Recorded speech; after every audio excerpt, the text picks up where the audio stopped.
All right, everybody. Welcome to this week's session for our virtual speaker, and I'm really excited to have this gentleman join us today. As I mentioned to you guys earlier, Michael, and I know I'm going to butcher this, Colleluori.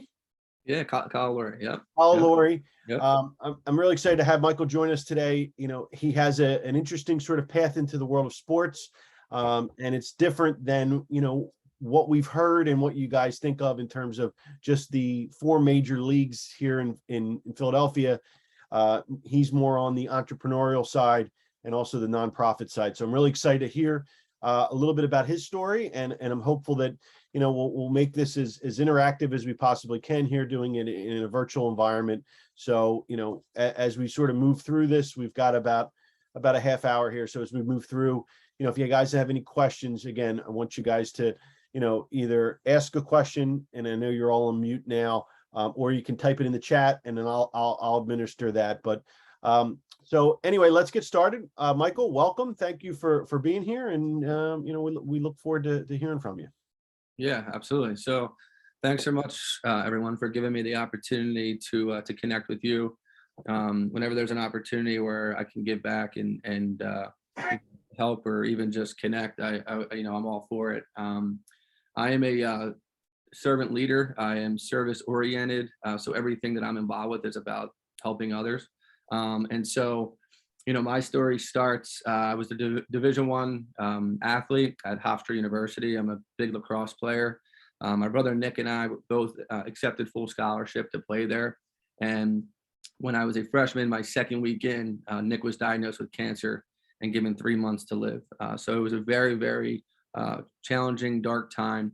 And so I was able to kind of push through that period and continued to grow and get back to campus, and finished my career at Hofstra. Played professional lacrosse as well. And all along, I didn't necessarily know what I wanted to study. I've always had an interest in business. I've always had interest in medicine. And I really, even at your age, I really didn't know what I wanted to do. And so I just started to kind of jump into stuff and start to experience and figure things out for myself. And so I accepted a position at University of Pennsylvania Hospital, where I was a research assistant. I was managing over 300 and something clinical trials there, also in a post-bac program, getting eligible for medical school. And forgot to mention that my brother Nick, when he was sick, he had this idea of starting a nonprofit organization. And basically that organization had one mission, and that mission was to provide direct services to cancer patients similar to him. And we were going to use sports as kind of like our vehicle, our platform, to tell our story, to generate awareness and to generate funds. So when I went back to campus after his passing, just started selling t-shirts on campus. Then we started selling shoelaces, and just kind of built from there. To date, we have raised over $25 million. We've helped over 24,000 cancer patients across the entire country. And so we're very sports oriented, we're very entrepreneurial, and we have, different activation. We have 5K golf outings, you name it, we're doing it. We have different campaigns that we run, but it's all implemented and activated within sports. And so with that being said, over the last 15 years, I've been hammering this foundation. We also have a subsidiary company with lacrosse clubs. We have over 1,000 plus athletes that play for us around the country. And we also have destinational teams that play in a Headstrong uniform. But all along, I didn't realize what exactly, the value, the experience, the credibility, the trust that I was building of others. And so recently, 3 years ago, I launched another venture with Eagles Hall of Famer and 12-year NFL vet Trent Cole. And basically, we launched a marketing firm together. And the marketing firm has two ends. One side of the business, we service today's leaders. So it could be professional athletes, it could be business executives, it could be doctors, lawyers. We're working with them on building out their brands online, figuring out ways where we can monetize for them. And every athlete or that individual client, the plan is kind of customized to what their need is. We started doing that about 2.5, 3 years ago. And what we found is a lot of these people are invested into other things. They have other businesses. And so we started to cross over. So now we have another side of the business where we're servicing businesses. And so now I'm running both businesses. They're both service oriented. And, I think my advice for you guys is, you could have the best business model, the best business idea, the best product, but if you don't have marketing, it's not going to go anywhere. Marketing is everything. I feel like oftentimes people leave that part out. Like one thing that I've seen with a lot of businesses, they're like sales and operations, and there's no marketing in the middle. And so they don't necessarily scale or grow to their full potential. And so if you can figure out, and you guys are studying sports marketing, but it doesn't necessarily have to be sports. I was a community health major in college. I didn't know what I wanted to do. I didn't declare a major until my sophomore year. And that was like one of the only majors I could get at the time that would allow me to graduate in 4 years. But as I've grown and extended my network, I hear more and more that people aren't even doing, for the most part, they're not in a career that they even studied in college. And so a lot of it is for you is to, as you guys continue to pursue this career, the one thing is like marketing will always be there, so if you can master marketing and be good at it and deliver, beyond expectations of whether it's your job or whether it's your client, you will always have a job. It's a lot of fun. And so, I think my advice for you guys would be to really, you should be doing internships now, as many as possible to build your portfolio. And really that starts your networking. You're only as strong as your network and, the quality of your work. You're going to learn, I always think it's great. It's great to go to college. It's great to get an education, but the true experience, like the true learning curve comes from the experience that you're going to get when you get your hands on something, when you're working on an individual project from start to finish, and it becomes successful. And that's kind of how things start to build. And so that's kind of like my story in its shortest form. I'm kind of more of, I'm kind of short and sweet and to the point. I'm not necessarily a person that's like long-winded. I try to kind of get and hit certain things, but the biggest thing that I wanted to share with you guys is you should be working now to get as much experience as you possibly can. That experience is going to propel you forward, and it's going to open up opportunities that you didn't even see coming. If you were to ask me 15 years ago that I would be launching a marketing firm with Trent Cole, I didn't even know Trent Cole. You know what I mean? So it's just crazy how this journey will take you. And, for me, I always try to do the right thing. I work extremely hard. And I really have become like a trusted person within the business. And through my experience, it shows that. My resume shows it. And so here I am now, representing all these different people, and it's so much fun. And one of the things that I have learned is, and you've probably heard this before, but you don't really understand it yet, even though it's simple, is to like know your why. Like why are you doing something? Because I think if you fully understand like why you're doing something, for example, like I'm a service oriented person. I love helping people. That's where I get fulfillment. So through this foundation and through this marketing firm, I could provide service to people. That's what drives me. I love seeing that end result. I love seeing that person's expressions when I help them, right? And so that service is where I get inspiration. That's what fuels me. And so I think if you guys could figure out a way to find that why, what that looks like, and some are going to get it in the next year, some are not going to get it maybe for 5 or 10 years, and that's okay. But once you align with that and you start to fully understand like why you're doing something, it's not just going to be like a 9-to-5 job where you're like, you're bored and like, oh yeah, I'm just making this graphic on whatever it is, Adobe or Canva, whatever you guys operate in. And so, that's really where, you show up, and it's not necessarily, I work like around the clock. I don't necessarily have like, hey, I'm here at 9, I'm leaving at 5. Mine's a 24 hour, 7 days a week kind of a thing. My client calls me or my employee calls me, that phone's getting answered. I don't care what time it is. And I'm there to really just be an inspiration to my team, to my employees, making sure that they have the training support that they need to be successful in their job. And so that's kind of my spiel.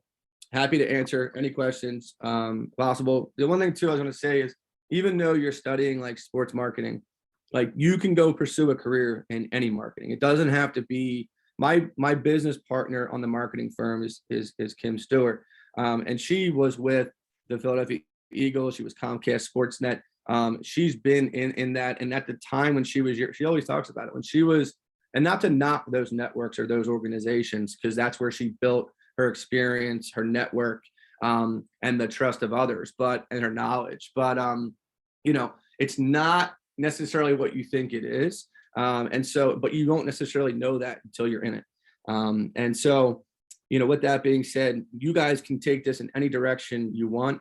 I'm more of the type where like I'm an entrepreneur. I like to kind of control and build my own thing. And I'm not necessarily, I don't really love the constraints of a larger organization and like kind of corporate America, if that makes sense. And that's kind of like what my fit is. But you guys can take this. I just met with somebody the other day, and one of my board members, and he runs a company called Stream Companies. It's a digital marketing firm. He has 650 employees. Started it when he was in college. He's been doing it for 26 years. And so now he's working with even other organizations, smaller firms like mine. And so he's got a firm he's working with. He was just telling me he's doing 25 million a year. And the guy literally is only doing marketing for attorneys in Philadelphia.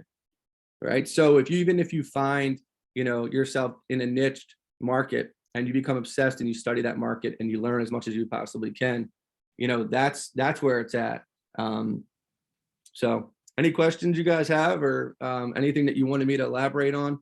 Yeah, Michael, I want to talk a little bit about Headstrong Foundation. So I guess maybe tell the students maybe a little bit more about the organization.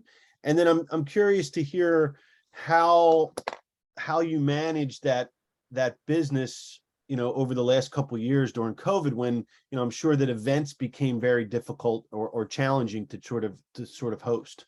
Yeah, absolutely. So the organization was founded back in 2007.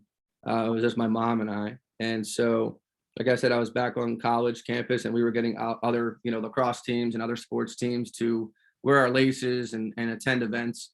It has scaled, over the years from a fundraising and marketing standpoint. And so now a lot of our fundraising and raises money is raised through third-party fundraising, which is an individual or team that are fundraising for us.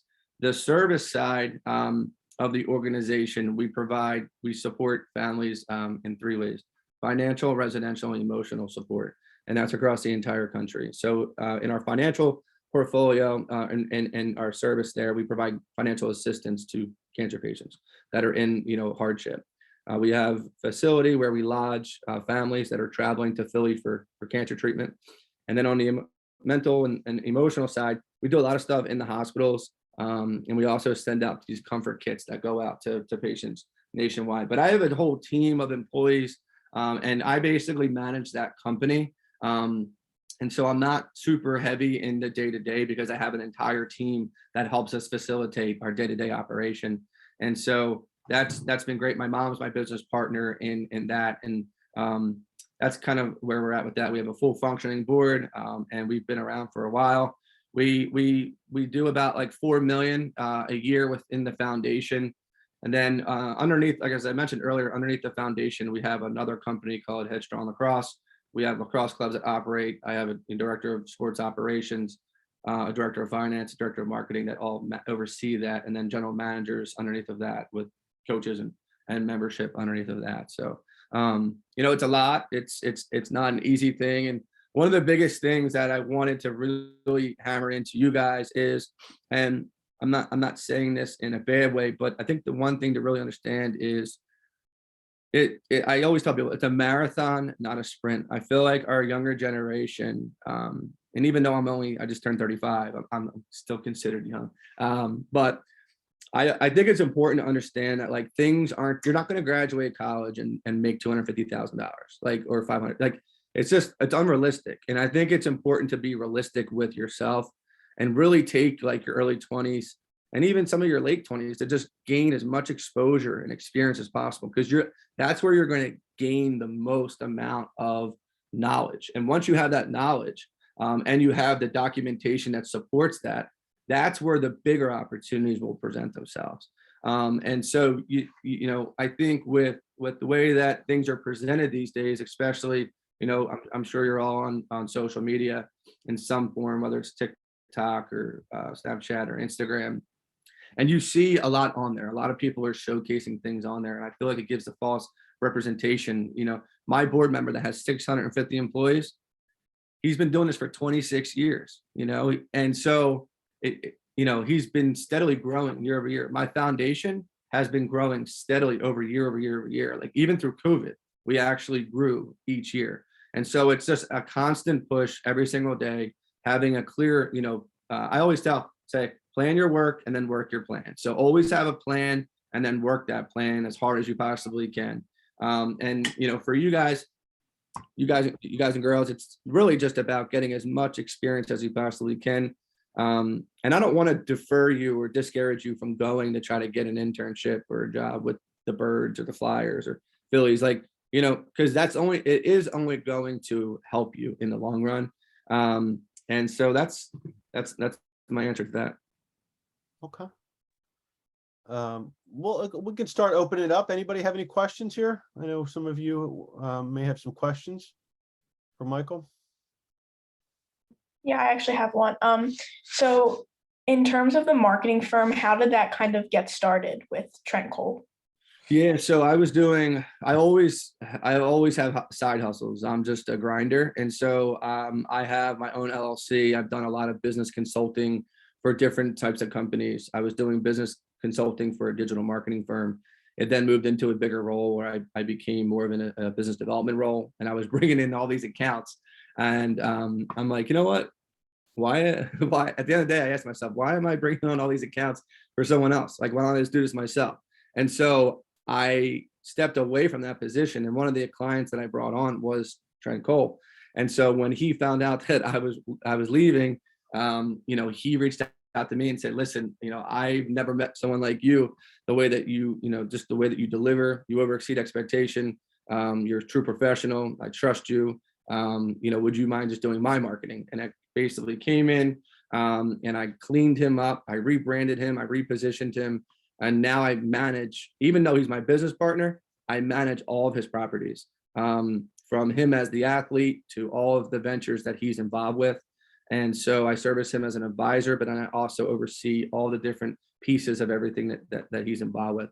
So when I started doing that with him, he said to me, Mike, I can't tell you how many people like me, like professional athletes, need someone like you. And he's like, and he called me one day and he's like, I would love to start a business with you. And I said, why don't we start a business? What I do for you, it's just roll it into a business. And he was like, done. So like the next day we launched our venture, and we've been at it ever since. I mean, we have athletes in MMA, we have athletes in NFL, MLB, NHL, and I have guys that are active and retired. And really it's just a matter of servicing and supporting them based on where they're at, and really trying to get them to think about, especially if they're active, trying to work with these athletes to think about like what's next, right? Sports only last so long. They do make obviously a lot of money, but at the same time, a lot of guys and girls will not retire because they don't necessarily have that next step figured out. Like, okay, if I stop football, like what am I going to do with myself, right? And so a lot of these people hold on because they don't know what's next, because they're scared, believe it or not, and eventually they become injured because they're just they played for such a long time, and it all of a sudden the light goes off. So yeah, good question. Anybody else? Questions? Yeah, I've got one. Oh, good. Just to add on to that last point, do you usually work with current athletes or are they retired? both athletes. So, and the active athletes, depending on their sports agent, we typically, if they have, it depends on their sports agent and how strict their sports agents are. But because of who we are and because of my business partner, we tend to bring them like new deals.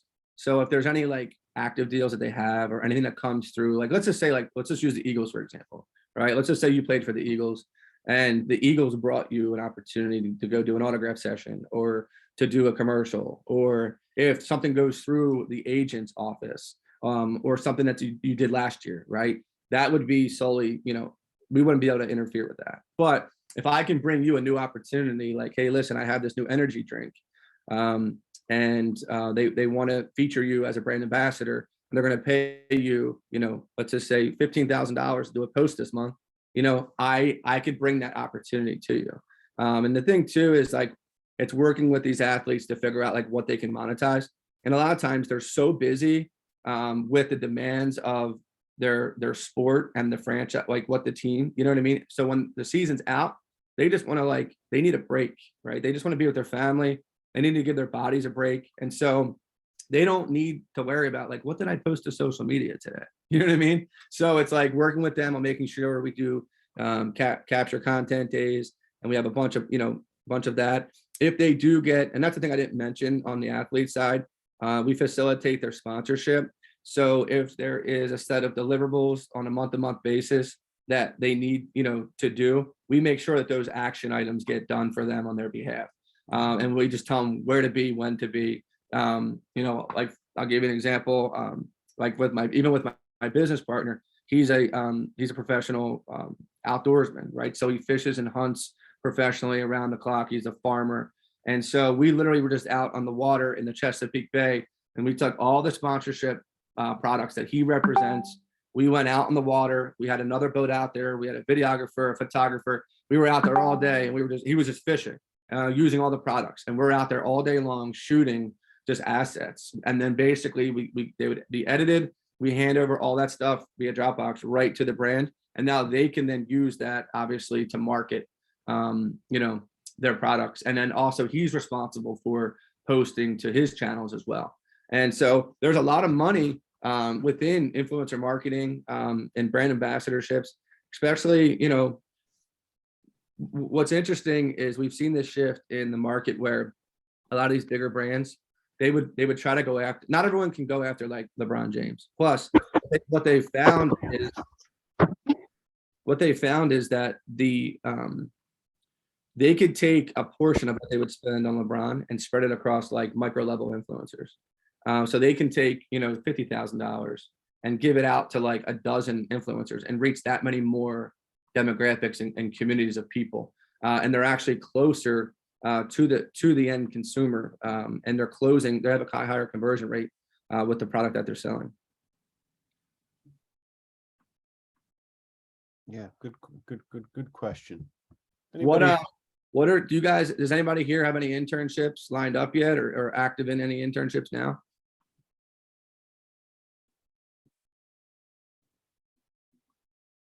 No internship, any jobs that are supporting kind of where the direction that you're heading or what your vision might be? Some of the students are working, are starting to work Eagles game days. So they're at the link working Eagles and Temple football. Yep. Some of the students are getting ramped up and looking at working for the Flyers at the Wells Fargo Center. Awesome. And so we're working on getting them sort of opportunities. And yeah. I do think, for this class, because it's more of an upper level sort of class. Yeah. That we got mostly juniors and seniors. So we are going to start to it's that moment where we're starting to think about internships and start I just connected a junior with Jaws's organization. Yep, Jaws Playbook. Jaws Playbook. And so he was telling me he wants to do sports. I literally just had this same meeting with him for breakfast like 2 weeks ago. Okay. And so we met, and I advised him, I'm like, go get involved with a nonprofit organization. Because that, to me, if you can get involved with a nonprofit organization, that tells you right out the gates what kind of person you are, right? You're going to be hired that much faster. That might be the difference maker in you getting the job. And so, and also too, when you work for a nonprofit, if you're working, it's obviously a much tighter run organization. And so, you would provide just tremendous value to a nonprofit, believe it or not. But he literally went and worked an event with the Jaws Playbook, and Ron Jaworski went up to him and spent like a bunch of time with him after the event and thanked him up and down for his, his involvement, his commitment. He called me on like cloud nine. Ron Jaworski gave him, I think, his phone number, his email, said, whatever I can do to help you, whatever doors I can help you. And so he was so thankful that I did that. But a lot of it is, and I said it earlier, like you're only as strong as your network. So getting out and getting active amongst your community or the community that you want to get to, the nonprofit sector is exactly that opportunity to get in, because it will only open up doors, because people that have a lot of money or that are extremely successful are they're very intertwined with a nonprofit organization. So if I were you, I would look up, sports-based nonprofit organizations to really get your wheels spinning, and seeing how you could then plug into that and help that organization with whatever mission they're trying to accomplish. Connor Barwin does a lot of stuff in the city. He now is like working for the Philadelphia Eagles. So like if you were to get into his organization and help him with his whole playgrounds that he's doing and stuff like that, all these professional athletes, they all have nonprofits. That's the way to get in, because then you're going to get exposed to the people within their circle. And that's where the big opportunities lie, and just opportunities in general. Yeah, Michael, I don't know if you knew that Connor's a friend of mine. Okay. And we did a campaign with him through my business, and we raised about $30,000 during COVID for his charity, because his biggest fundraiser was his concert that he does every year. Yeah. During COVID, couldn't have the concert, so we kind of helped fill in the gaps a little bit there. We did a campaign with him, and he's great. In fact, I was with him a couple weeks ago, and we actually were talking about how to continue to do some things. And I agree with you. I think the nonprofit space is a great space, because number one, they're always going to need help. Yeah. A lot of these organizations they have small staff, small budgets. Yeah. And so anybody that's willing to volunteer or give up some time can end up doing some really impactful things. I did, and you probably don't know this either. I worked for Special Olympics Philadelphia or Pennsylvania. Yeah, that's another one. That's another one that would be amazing to get involved with, Special Olympics. There's so many organizations like that. Even just within Philadelphia, I'm telling you right now, there's people with like crazy amount of money that are supporting those organizations, and you will eventually get introduced to those folks. And then you literally have a business card on you, and you network, and then next your opportunity is going to be there for you. I guarantee you. Yeah. Ed, what were you going to say about Special Olympics? I just, for me, it was coming out of, working in the Eagles, and then I worked at the Philadelphia Soul for a little bit. So always working on the sort of the professional side of sports. Yeah. And I started in Special Olympics as a college student. We were volunteering when I was a student. I stayed involved through just helping out with fundraising, right? Just helping out with events. And I had a friend that worked there. And then the opportunity came up where he said, look, I need to get another development, person. So I was a fundraiser, and it was a great experience. It really, I worked there, and for me, it was like, all right, I'm going out and selling. I'm out hustling, right? But I know the money's going to a good cause. Yeah. Right. So when you talk about your why, yeah, it's really easy to feel good about what you're doing, because you know that the more successful you are, the more services they can provide to the community. So for me, it was always, and it was just it was just amazing to me to see, again, it's sports related. Yep. There's sports events, it's competitions, but it's at a different level and a different sort of level of personal satisfaction in terms of, what you're actually doing and why you're doing it. And so, I think that's great advice for anybody looking to get in sports. The nonprofit side can be just as rewarding, if not more, than the professional side. Yeah, I think the other thing that I preach, like, know your why, and it might take some time to figure that out. But once you figure that out, you're not going to be like, you're not going to view it as a job. The second thing I always preach is it's a marathon, not a sprint. And the third thing I always say is live in your vision, not your circumstances. So, I didn't come from much. I came from a, average, if not below average, blue collar family.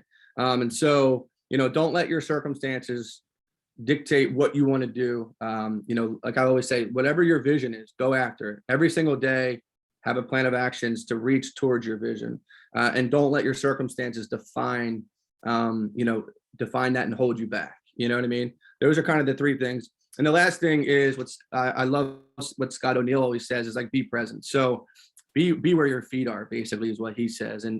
So if you're in class, or if you're in an interview, or if you're at the dinner table, like try to, even though it's hard, try to be as present as you possibly can in that particular moment. Like commit yourself to be in wherever you're at, because what you're going to find is you're going to get so much more out of each thing, and you're going to value and appreciate things much more. If you're in an interview and you're laughing or joking around, obviously you're not going to get the job. They're going to walk you right out of the building, right? And the other thing is really getting yourself started out in a nonprofit. You would be surprised how much fulfillment you'll get, experience you'll get, and also the value that you'll be able to provide to that nonprofit organization. Like my brother-in-law is a marketing / graphic designer major right now at Temple. He's a junior, and he's got 2 internships, and he's doing both with nonprofit, and they're actually paying him, so you can still be paid for your internships. All of my internships are paid too at my organization. So to not only get paid, but also have that on your resume, could be a strong difference maker when you're going to get that next job. The other thing I would say is, if there's anything I can do to help you guys, if you have any questions and follow up to this, or if you connect with me on LinkedIn and you see that there's somebody in my network that you want to get connected to, like I'm happy to mediate that for you and get you at least a call or a meeting or coffee with that individual. I'm always here to help people. That's what kind of motivates me. So if you're not on LinkedIn, get on LinkedIn. You should be posting more to LinkedIn than you are your other channels, because that's how you're going to build, and that's where the opportunities are. And like I said, if you want to share, my email with them, if they want to reach out to me and follow up to this, if there's anything, even if you want to meet with me, I'm happy to meet with you. And whether it's virtual or for some coffee, just to kind of talk deeper into what you're looking to do, I'm happy to help. No, I appreciate that. One of the questions came up in the chat. Michael, what's the Headstrong website? Headstrong.org. Okay. Put it in there. And that's a good place to send. That's a good place for students to look at in terms of the organization and things like that. Yep. Okay. Headstrong.org. Headstronglax.org. There's the Headstrong side of things. Okay. And also put in my marketing firm. Oh, good. Beautiful. Yeah. Awesome. All right. Any other questions you have for Michael? I know we're sort of, we're coming close to an end here. So any other questions here? And the other thing I would say, if you haven't already, start building out a resume, even if you don't have much to put on there, just so you have something, that you can kind of build off of and get yourself organized, prioritize it. Any other questions?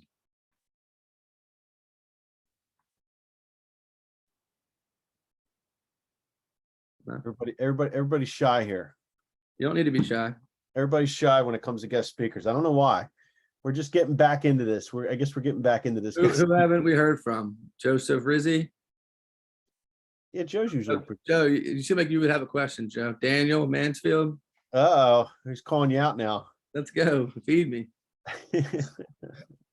So, I mean, my biggest question when it comes to like most of these presentations and guest speakers, I think you kind of already answered, is largely just like you've already mentioned how like networking is a big part of it. I guess my question will be, so I'm more focused in analytics with marketing kind of supplementing it. Yeah. How do you see analytics in sports evolving, let's say in the next 5 years? And what, besides networking, because obviously that's the best way to get in, what are the steps that one should take to try to get in that space? And so do you want to do analytics within sports, or you want to do analytics just in general? In general, but I would like to do it in sports. Yeah. Ideally. Yeah, I mean, that's awesome. I mean, believe it or not, one thing that I've learned in working with these athletes, I never realized how calculated professional sports is. even just from a revenue standpoint, and also like from a payroll standpoint to the players and how they're incentivized. Every single statistic, like stat, is calculated. I've heard from multiple players that they even bring in like outsiders to even come in and help them audit and calculate things. The professional sports world is very, very interesting when it comes to analytics. And so, you know, I definitely think that it's only going to get, even like with the ability of technology, it's only going to get even more micro focused. And the analytic positions I would say aren't as I don't think I don't think there's a huge window of opportunity there, like compared to like other positions within a franchise. But it doesn't mean that. My thing is this: get in however you can get in. That's my advice. Get in that place wherever you want to go. Get it. Find a way to get in there, and then you can work towards. My friend got a job at Comcast. He wasn't even in analytics, right? Now he's like running analytics for Adobe, and he's making a significant amount of money. He didn't even study it in college, and he's running teams that are literally, companies hire them to basically manage all of their analytics. And he started at Comcast. He got in through like a social media internship, then graduated to the next thing. And within 5 years, he was on the analytical team for Comcast. And then he was actually recruited from Comcast because of his LinkedIn to go to Adobe. Now he's making like $250,000. He has this incredible stock option. And he didn't even study it. So my biggest thing to you is make sure that you're hitting these things. Your resume's up to date. You're getting internships. You're posting whatever you're doing. You're posting to your LinkedIn. Like, people are watching this, you know, live.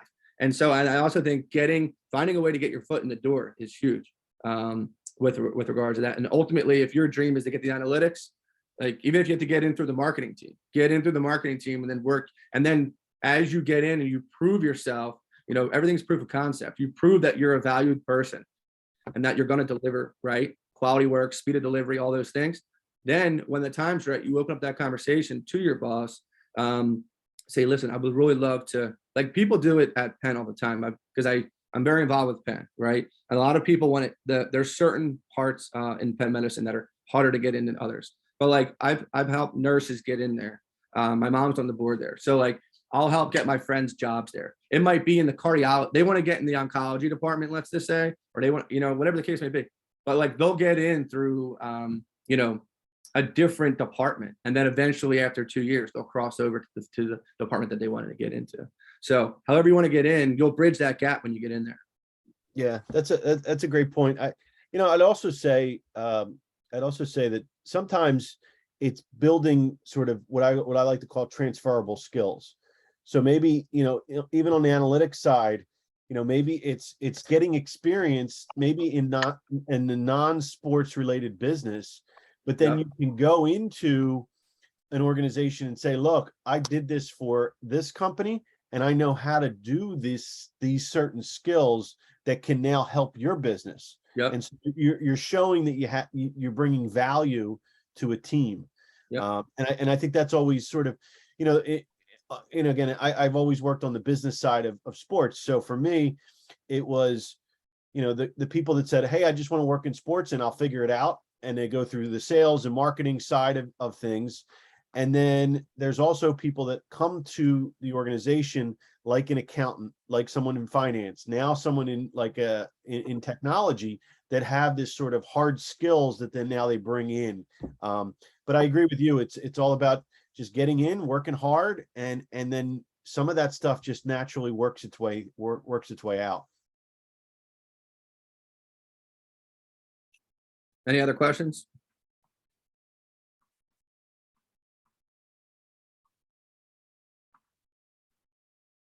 All right. Well, we can end it there. So, Michael, I really appreciate you taking the time out of your schedule today to meet with us. You know, again, I think it's great to hear from people like yourself who have more of that entrepreneurial spirit and are sports, you know, or sports related, but in a different way. And so again, I do appreciate you coming in here today. And hopefully we can stay in touch and stay connected. And if anybody has a, if you're comfortable, if anybody has any questions afterwards, I'm happy to connect the two of you. Yeah, however you want to facilitate, that's fine. Like I said, I'm happy to help the group here, however they see fit. As I mentioned, I love helping people. So, we'll go from there. Awesome. Well, thank you so much. Again, thank you guys. Thank you guys for jumping in here. Have a great break, and I will talk to you guys in a couple weeks. All right. See ya. Thank you. Thank you.